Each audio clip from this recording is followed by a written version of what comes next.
Okay, so the reason I did that is because my next step was to drive out to the forest in my van, and I wasn't going to have anything to drink, obviously nothing to eat, but I wasn't going to have anything to drink the whole time.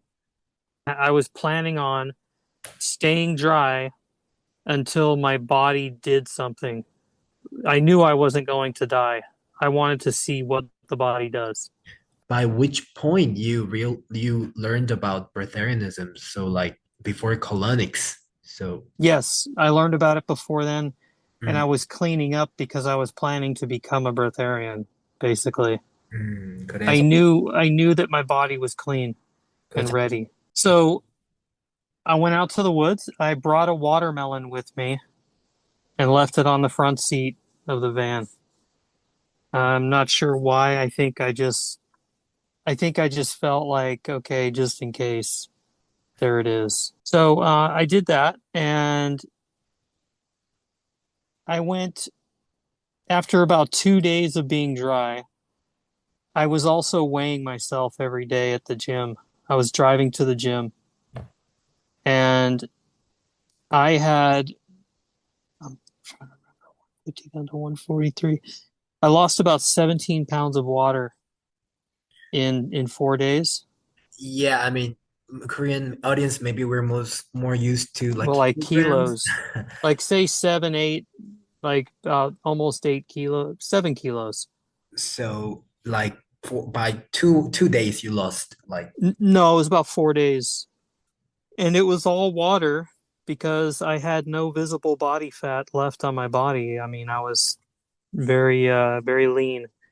But I was already lean when I did the colonics. It was just water that was in me. but when you say, I think I asked it in your group already, but when you say Hmm. zero visible body fat, that's like composition wise, your body would still have some fat somewhere, but you couldn't. Yeah, you always have some percentage of body fat. Even when you're just completely looking like skin and bones, you're going to be like 2, 3%, body fat. Mm. So what I'm saying is I was completely fat free, you know, looks when you look, you could see I had no fat on me. So my body, when it shed the 17 pounds of water, it was all coming from just water that was in the body. So I was truly dehydrated by 4 days. I was really dehydrated. And then I'll tell you what happened. So you felt the symptoms of dehydration, like Yeah, it was very, I had a high fever, basically. The last 2 days, I could barely stand. mm. And the prior 2 days, I was able to jog still, and run and work out. I was doing that the first 2 days.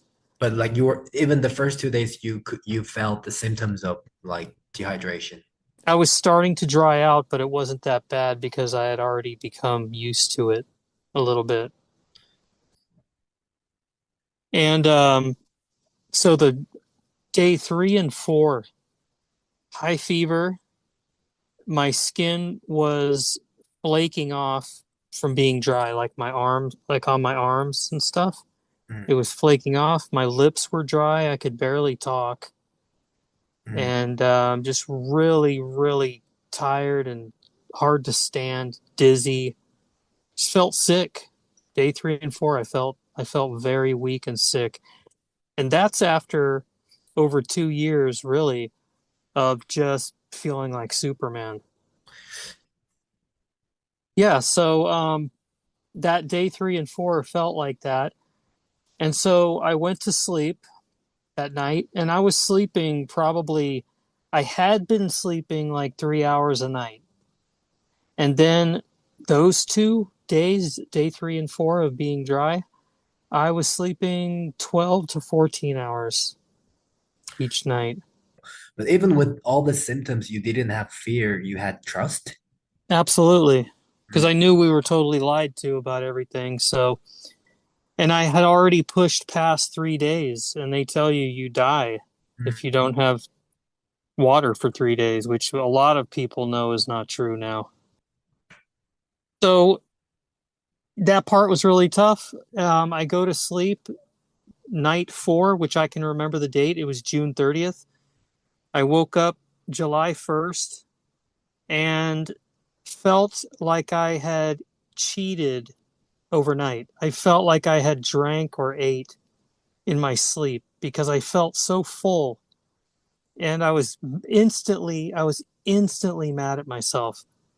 I woke up feeling good. As soon as I felt good, I was pissed because I felt like I wasn't supposed to feel good because I wasn't feeling good the day before. And I thought, okay, did you drink? Did you eat that watermelon in your sleep or something? And so I went over and checked, and the watermelon was untouched. How And many hours did you sleep and what time did oh you my wake gosh, I probably slept 14 hours. I probably woke up honestly, I don't remember when I fell asleep and woke up because it was, chaotic? yeah, I just wasn't keeping track. I just didn't care. And even now, dude, like the only reason I knew it was 5:30 is because I knew we were going to talk. But otherwise, I don't pay attention to days and times anymore. Honestly, I just watch the sun and live. Like breaking free from another like fake whatever system. But Yes. So I woke up and I noticed, I got mad at myself. I thought that I had eaten the watermelon, and I went and checked. I hadn't even touched the watermelon. And I realized at that very moment that my body had flipped a switch overnight and took in water from the atmosphere. That's the only way I can explain it. hooray, okay. When you say like water from atmosphere, is it through like skin pores or through respiration? I think it's both. I think the body takes in oxygen, hydrogen, and turns it into water and also into blood in the lungs. I think that's how it works. In fact, in Hilton Hotema, Man's Higher Consciousness, he talks about that blood being created in the lungs from the air. Yeah, with our team like translated that in Korean too. Uh, Hmm. then you feel if people swim in the like river, like the Hmm. body absorbs the water. Okay, if your body has not flipped the switch yet, if you're not breatharian, then yes, your body will soak it up like a sponge. Hmm. It I've done it before. On one of my dry fasts, I jumped into the lake and it felt like I was drinking the lake. Yeah, me too.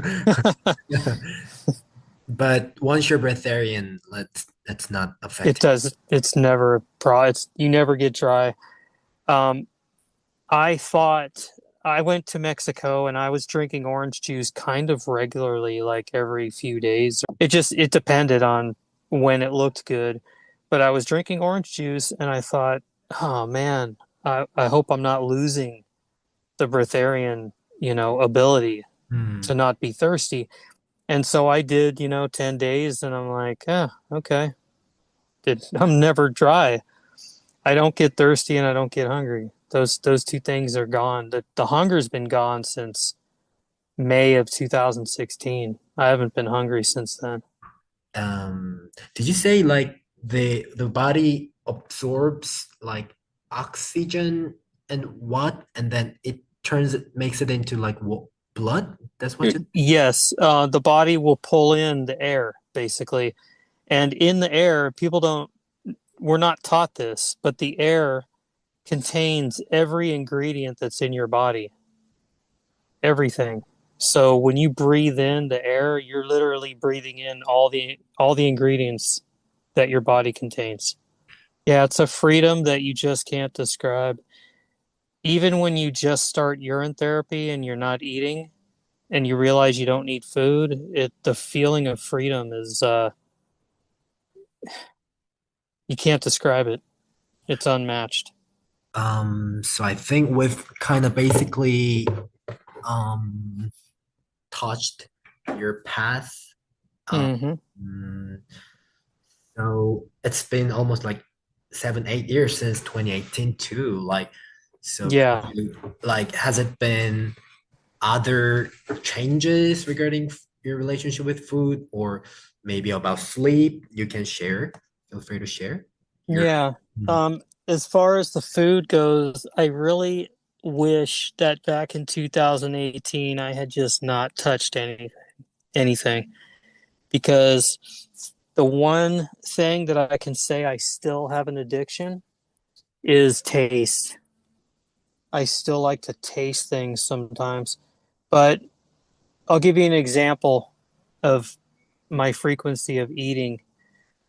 Um, I think in October, somebody asked me when I had last eaten, and I was thinking back, and I think it was May. I mean, I don't eat meals. There's nothing like that. Sometimes I will nibble on something or taste something, but as far as volume, I know that everything I put in my body is just, it's waste. There's no purpose. It just slows me down and weakens me.